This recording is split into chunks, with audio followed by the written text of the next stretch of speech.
नमस्कार मंडळी, आपल्या डिलिशियस केक अँड रेसिपी या चॅनलवर आपले सर्वांचे अगदी मनापासून स्वागत आहे। आजच्या व्हिडिओमध्ये मी तुम्हाला रेक्टँगल केकला प्रॉपर आयसिंग कशी करायची हे दाखवणार आहे, म्हणून व्हिडिओ स्किप न करता पूर्ण बघा। मी रेक्टँगल किंवा स्क्वेअर शेपच्या केकला आयसिंग कशी करते हे तुम्हाला दाखवले आहे। सगळ्यात महत्त्वाचे म्हणजे कुठलाही केक असला तरी क्रमकोट केल्याच्या नंतर 4 ते 5 तास फ्रीजमध्ये ठेवा, म्हणजे केक व्यवस्थित सेट होतो।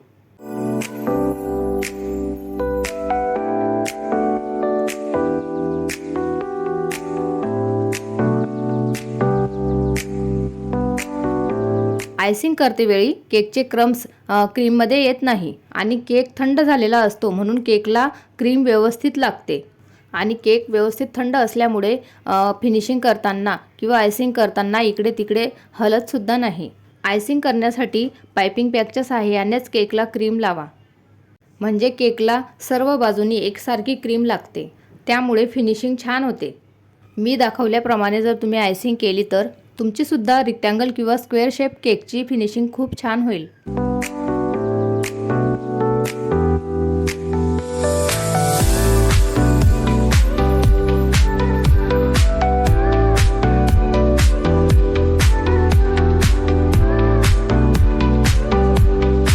हा केक 1 kg पायनॅपल फ्लेवरमध्ये बनवला आहे आणि ह्या केकची ऑर्डर मला माझ्या रेग्युलर कस्टमरकडून आलेली।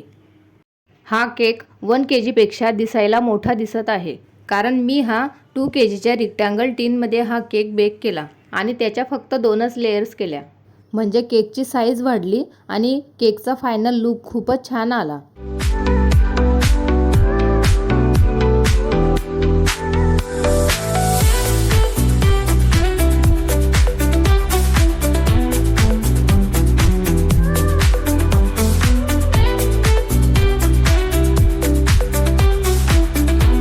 माझ्या कस्टमरला तर हा केक खूपच जास्त आवडला।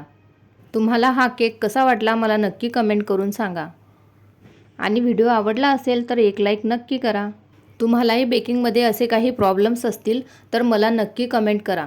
चॅनलवर जर तुम्ही नवीन असाल तर चॅनलला सबस्क्राईब करायला मात्र अजिबात विसरू नका।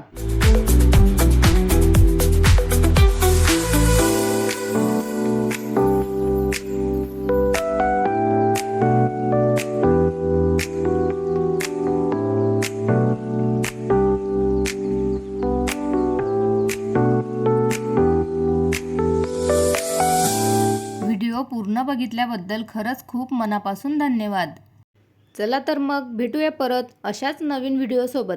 तोपर्यंत काळजी घ्या।